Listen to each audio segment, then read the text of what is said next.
Hello friends, welcome to our channel. మనకి పాకిస్తాన్ వాళ్ళకి యుద్ధం అయితే ఆగిపోయిందని చెప్పేసి అనుకున్నాం నిన్న సాయంత్రం 5ంటికి అయితే కనుక మన ఇండియన్ గవర్నమెంట్ అనౌన్స్ చేసింది. అదే పాక్ వాళ్ళు అడిగితే సరే అని చెప్పేసి మన ఇండియన్ గవర్నమెంట్ వాళ్ళు అనౌన్స్ చేసింది. 5ంటికి సీజ్ ఫైర్ అనేది పెట్టింది.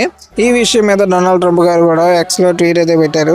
బట్ ఏంటంటే మన వాళ్ళకి దోల ఎక్కువ కాబట్టి యాస్టీజ్ గా ఎప్పటి నుంచో ఒకే రూల్ ఫాలో అవుతారు కాబట్టి వాళ్ళు యాస్టీజ్ గా సేమ్ అదే మాకు దోల ఎక్కువ అని చెప్పేసి మళ్ళీ 10ంటికి మనల్ని గెలుచుకోవడం అయితే జరిగింది. 10ంటికి మళ్ళీ మన మీద శ్రీనగర్ లో యుద్ధం అయితే చేశారు. మిసైల్స్ ని వాటిని అన్నింటినీ డ్రోన్స్ ని మళ్ళీ వదిలేరు. 10ంటికి అందరూ ఇంటికి వెళ్ళిపోయి ఉంటారులే, ఎవరు ఉంటారులే అక్కడ ఆర్మీ వాళ్ళు ఎయిర్ ఫోర్స్ వాళ్ళు ఎవరు ఉండాలి సరిహద్దుల్లో మనం యుద్ధం అయితే చేద్దామని చెప్పేసి వాళ్ళ కుక్క బుద్ధిని అయితే బానించుకోలేదు.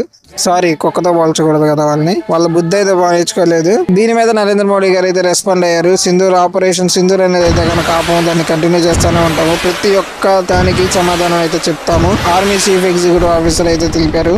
ఈ విషయం గురించి మన దాంట్లో ఫుల్ వీడియో అయితే వస్తుంది. సబ్స్క్రైబ్ ముఖ్యం, మిగిలి కొంచెం సబ్స్క్రైబ్ చేయండి.